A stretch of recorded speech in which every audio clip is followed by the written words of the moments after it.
Amanda Wienckowski was found dead inside a Buffalo garbage tote. The attorney representing the family of Amanda Wienckowski believes he may be a step closer to having the woman's death investigated as a homicide. A family that has brought in a forensic scientist from the West Coast. The family of Amanda Wienckowski is closer than ever tonight to finding out exactly how she died. Leslie Brill Fink is reminded of her daughter Amanda's death at every painful turn. Amanda Wienckowski. Amanda Wienckowski. Amanda Wienckowski. Amanda Wienckowski. Amanda Wienckowski. Amanda Wienckowski. The mystery continues tonight over the death of Amanda Wienckowski. Let's talk about risk. Each one of us takes risks. We do it all the time. Some risks are more risky than others. When we drive, for example, it's risky. When we share an idea with a coworker or tell a friend about something private we're thinking about, maybe we want to start a new business or make an investment. Large or small, we take risks all the time. But in all likelihood, you and I aren't what police would call high-risk people. And that wasn't the case with 20-year-old Amanda Wienckowski. She was a high-risk person. On January 9th, 2009, Amanda's naked body was found frozen solid, upside down, in a Buffalo, New York garbage can that was sitting in an alcove of New Covenant United Church of Christ in Buffalo's East Side. She'd been missing 5 weeks. The average temperature during that time was about 27 degrees Fahrenheit. That's about -3 Celsius. Police weren't surprised when they found her. She was a high-risk person. Her death was ruled an accidental overdose. Right now, you're probably asking yourself a lot of questions. At least I am. The first, obviously, is, what?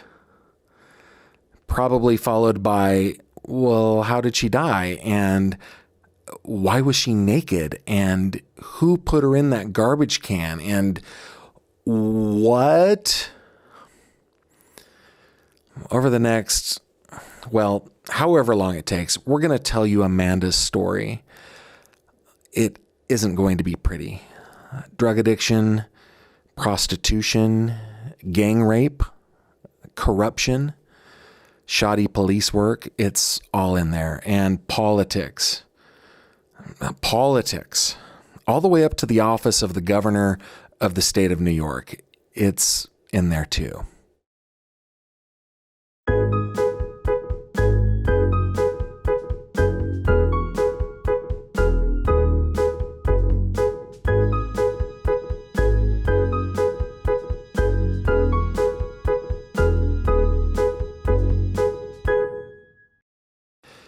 I think the best place to start before we get into the nitty-gritty is to tell you about our victim.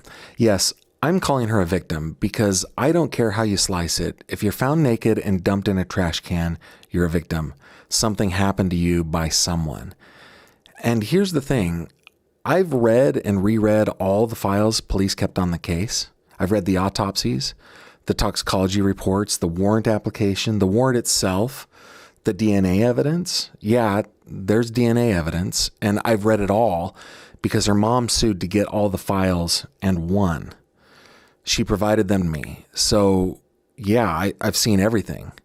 Crime scene photos, the medical examiner's photos, photos of 2 of the autopsies that were done on Amanda, everything. It's nothing I ever wanted to see, but I've seen it. And there's no doubt in my mind she's a victim.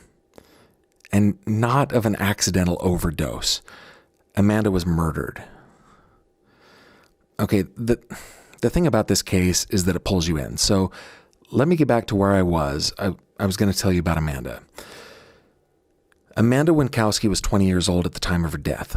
She was about 5 feet 3 inches tall. She was white. She weighed about 100 pounds or so. She had grown up in the Buffalo, Niagara Falls, New York area.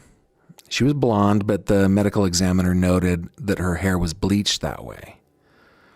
She had blue eyes. Amanda was a beautiful girl.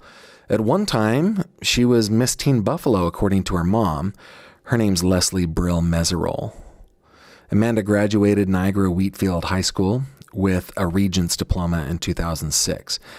Now, for those of you who, like me, have no idea what a Regents diploma is, I looked it up.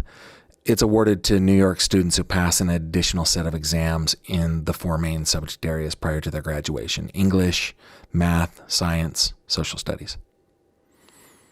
There are a couple other requirements too, but just understand that Amanda apparently was a good student. Amanda was very active in high school. She took acrobatics, and she also was a great softball player, and she danced and swam. So she was in everything. She graduated with a Regents diploma, and she got her diploma at her BOCES for becoming a police officer. This is Leslie Brill Meserole. She's Amanda's mom. In articles and news reports that you can find online, she's known as Leslie Brill, Leslie Fink, Leslie Brill Fink, and Leslie Meserole. BOCES is a vocational program that is offered through Niagara Wheatfield High School, which is where Amanda went to school. She went to BOCES. I think she met quite a few troubling individuals, and Amanda was going to save the world, but she fell in the group and she couldn't get herself back out. But it took Amanda, and she told me it was like the devil itself. After graduation, Amanda began to struggle with drug abuse, heroin.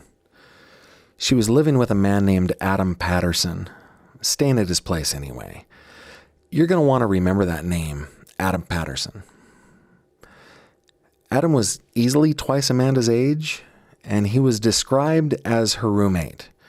He was also described as her pimp. He, like Amanda, was addicted to heroin. He was a high-risk person. And I keep referring to Adam in the past tense.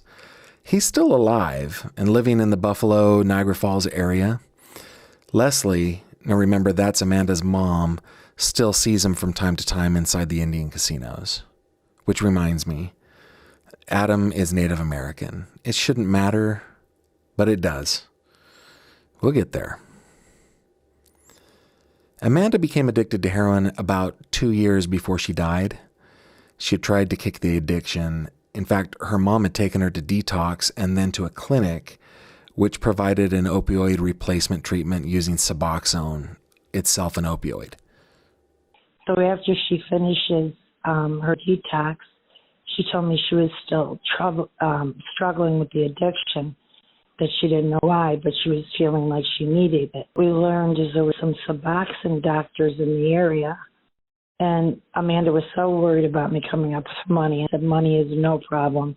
You know, if I have to, we'll use the house, but no, there is no problem with the money. So, because they did not accept insurance in 2007. So we managed it. We put her in a Suboxone clinic. She told me it didn't make her feel good, so why take it at all? So she stopped the Suboxone program and was clean. Amanda had convinced her mom she was clean prior to her death. The medical examiner was not convinced. And, okay, I'm going to skip to what you might think is the end. It's not the end of the story, I'm afraid, but it is the end of Amanda's life. The details are disputed, so I'm going to paint with broad brushstrokes here. Amanda had an appointment with a person called Justice. His real name is Antoine Garner. He also goes by Twan and Lucky. This is another person you're going to want to remember. We're going to talk about him a lot. I got to tell you, Antoine is about 6'5", weighs about 350 pounds, and he's a mean guy. This is Kathy Weppner. Kathy is a friend of Leslie's, and they're kind of an odd couple. At the time of Amanda's disappearance, Kathy hosted a radio show on WBEN in Buffalo. And she lives in a completely different world than Leslie. She's a self-described 4-time Blue Star mom. That means she has 4 children who have served in the military. Her husband is a prominent doctor in the area. And at one time, she ran for Congress as a Republican in a heavily populated Democrat area. She lost, but she's well known and liked. Anyway, she found out about Amanda the day her body was discovered. She reached out to Leslie the next day, and they've been friends ever since. Close friends. Like, I'm going to help you exhume your daughter, fly her to California personally, have an autopsy done by a private pathologist, witness the autopsy, which I've never done before, and then bring her back to you kind of friend. I think his physical stature made everybody afraid of him. That's what I think. He's physically a big, powerful guy.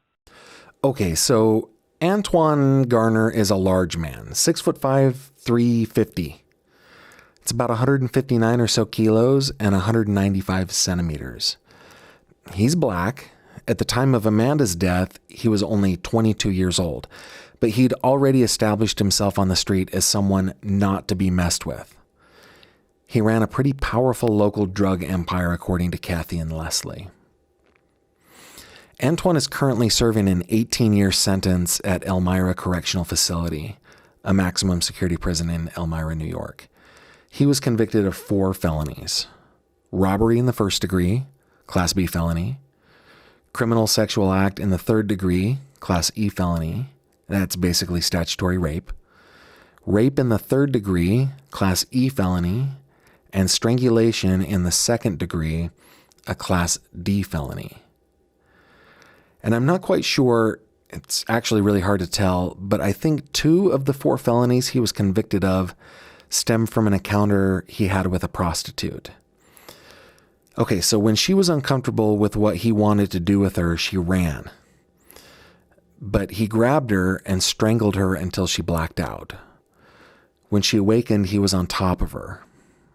She was eventually able to escape to a neighbor's house, where she passed out again and called 911.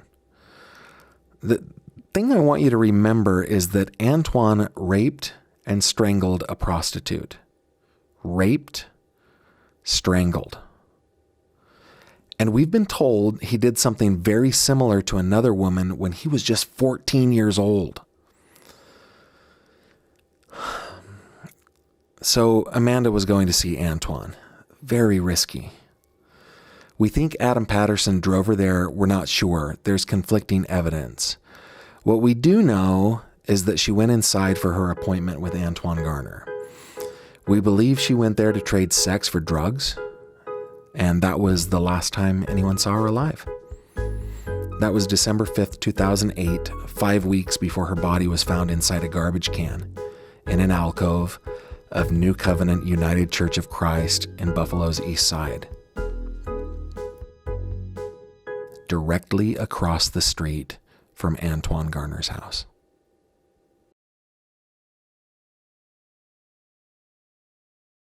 Thank you very much for watching this video. If you liked what you saw, please subscribe to my channel. And if you have any comments or questions, please leave them below.